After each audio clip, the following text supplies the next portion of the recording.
I am Jennifer Rice, City Councillor for the Ward Leduc County PLC, which is located south Edmonton and some south Edmonton neighborhoods as well.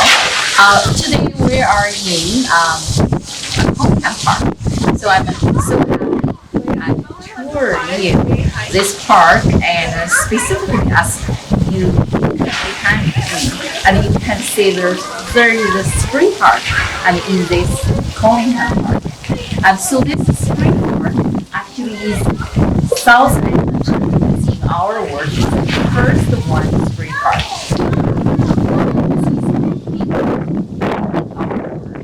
And as has huge population growth, and they are about like 100,000 population, and right now, and then around 30 neighborhoods, and we have so many young families and so many kids here that grow up every our southern island area as a newer development area. We are lack of lots of green spaces, or lack of community amenities to really support our children, to support the community, to support our families here. So that is why, and for me as a city councillor, I choose this specific spot to tell this story. Look, South Edmonton area and is a fast growing area. We have lots of younger family and children here. We need more community amenities, including spring parks, dog park, and playgrounds, and everything, and make better quality of life and for the people and meet the community needs. So this is why we are here today. And as you can see, many families here and many kids here, and we have the playground here. This is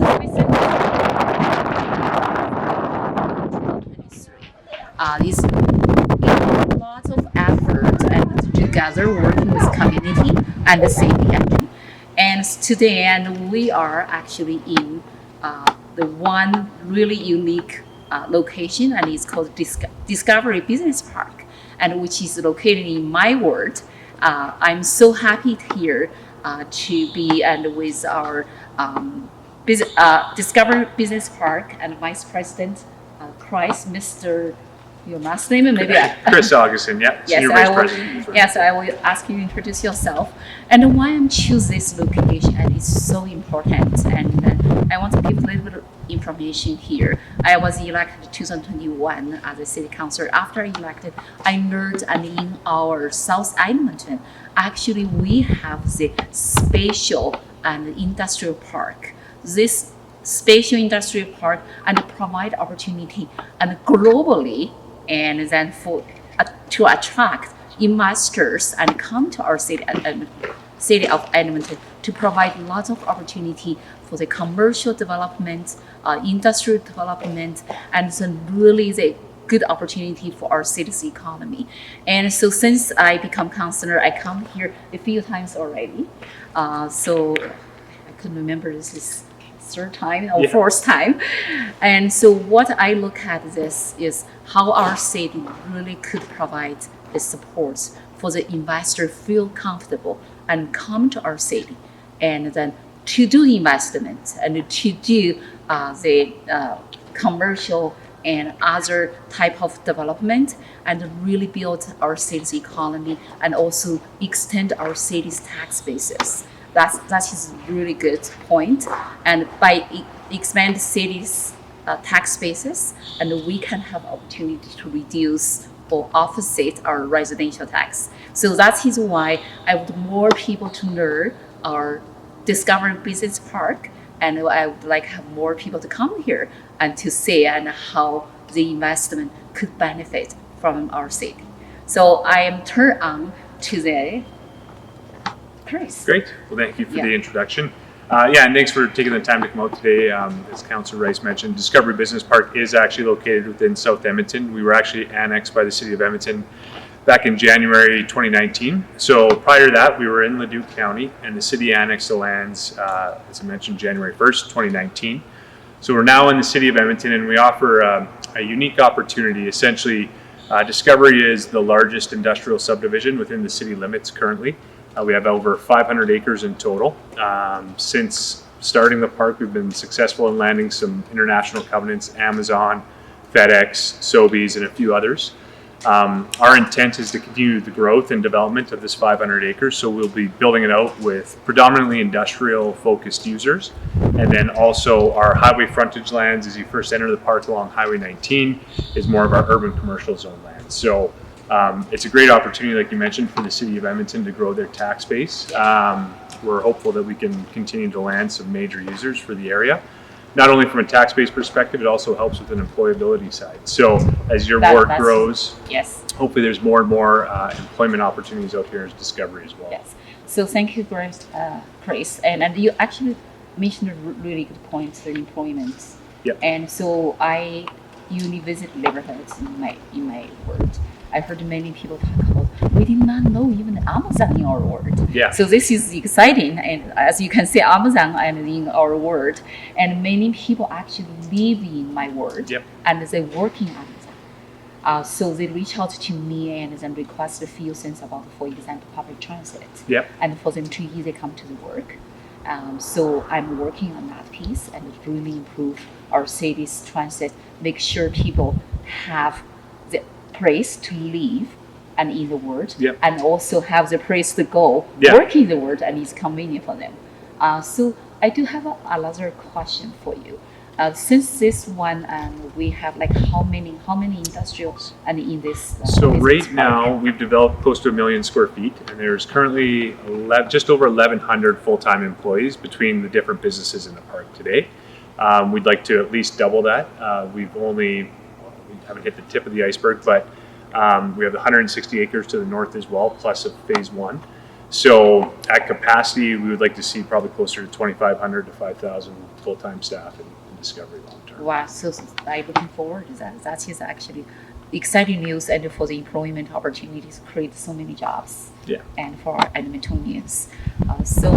I heard another challenge we're facing is, and because after our city annexed this area, like you mentioned, 2019, so this business park is really close to airport. Mm-hmm. And how we leverage that benefit close to airport to really attract more people come here to support our Discovery. Yeah, I business think park. the EIA has done a good job on trying to launch Port Alberta, which will drive the economy coming from the airport and logistics more than anything. We are neighboring the international airport, so we're right next door. So we're one of the closest access points to any business that's doing a lot of cargo freight distribution from the EIA.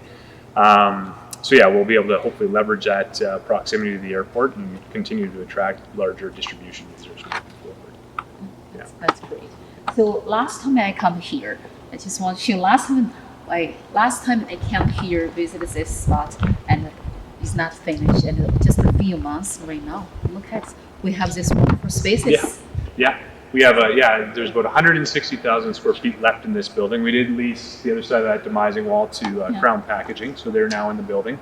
So yeah, we're hopeful to land a tenant or two to kind of fill the remainder of the building here, and hopefully by the end of the year, this will be filled with racking and a tenant in here product. So everything is exciting, good news. So we have Amazon. So last time I came here, I visited another. Do you remember another one? We probably toured last time FedEx, and then actually Polycar, a group out of Montreal. Yeah, third one. Yep. Yes. And then since then we've done a deal with Voila by Sobeys. So all the food delivery services for Sobeys is handled at our Discovery Business Park here as well. And then we've just finished a deal with a group called Ameco, which is an equipment supply company. And we're pursuing a few other, handful of other tenants right now as well.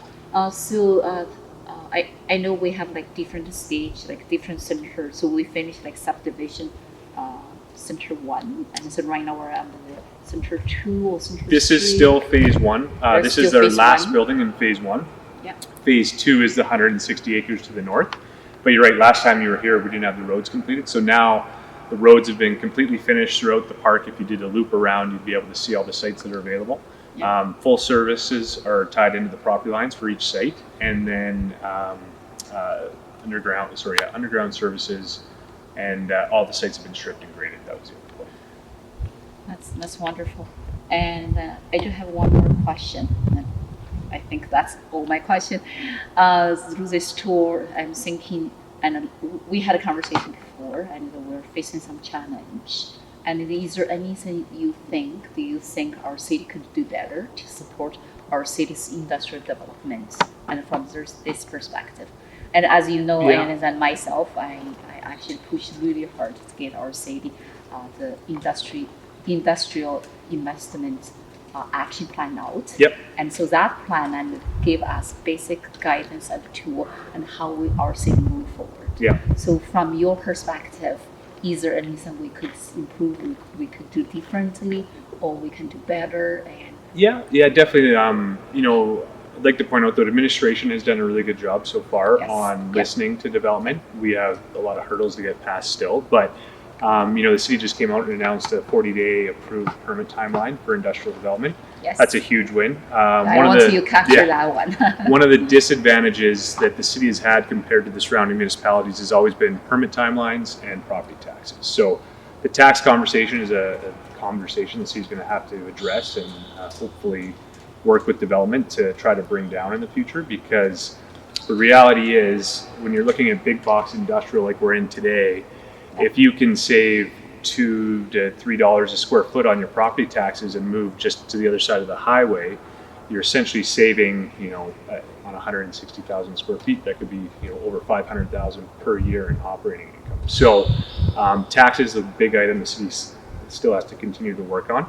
But I would say the permitting timeline and the red tape, that has gotten a lot better, and I think the city's listened, and hopefully, hopefully we can deliver now on that 40-day permit timeline.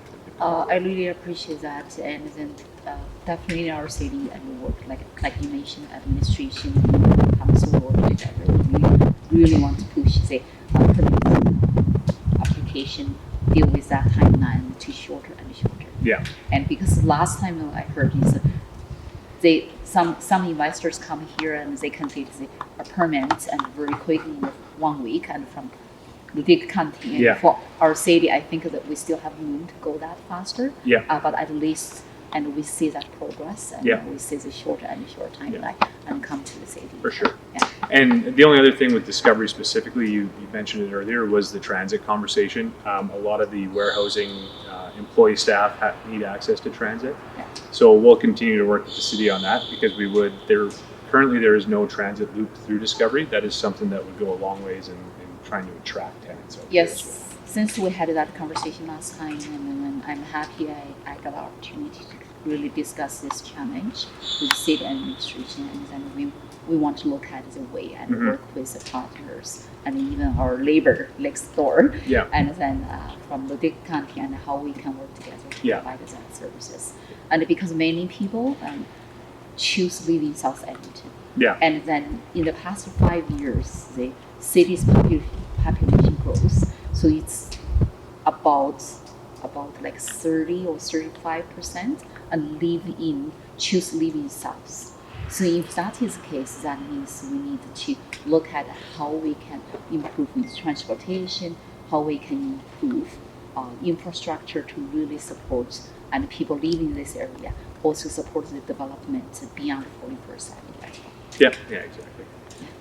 So great. Thank you so much, and Thank join you me for coming today. out. Join me today and for the. So we were annexed in 2019. We actually started moving dirt out here, clearing the agricultural land when we bought it in 2015. So it's been a 10-year window to get to where we are today.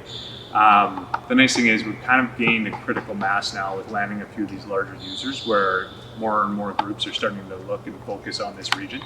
So we're at a point now where we're hoping that the domino falls in the direction more and more groups start to consider coming out this way. So is the plan to build for everyone to rent from you, or people No, can build that's the other thing. So we have land for sale. So we'll sell lots anywhere from 1.3 acres up to 30 plus acres. So we're more than happy to sell. Polycar, for an example, a group out of Montreal came in. They bought a 3.5 acre site from us, built a great facility there. So we're looking at all options. We'll look to build these buildings that we're standing in today and lease them up on a long-term basis, but we would be happy to sell land as well. Is it flat roof, like 1 hectare is like $2? It varies throughout the park. The smaller lots in that 1 acre size range start at 700,000 an acre, and then we go to 550,000 an acre for about the 9 acre lots. Yeah. Thank So, yeah. you. Sounds good. Yeah. So for the investors, if they want to buy the land, they can contact you directly.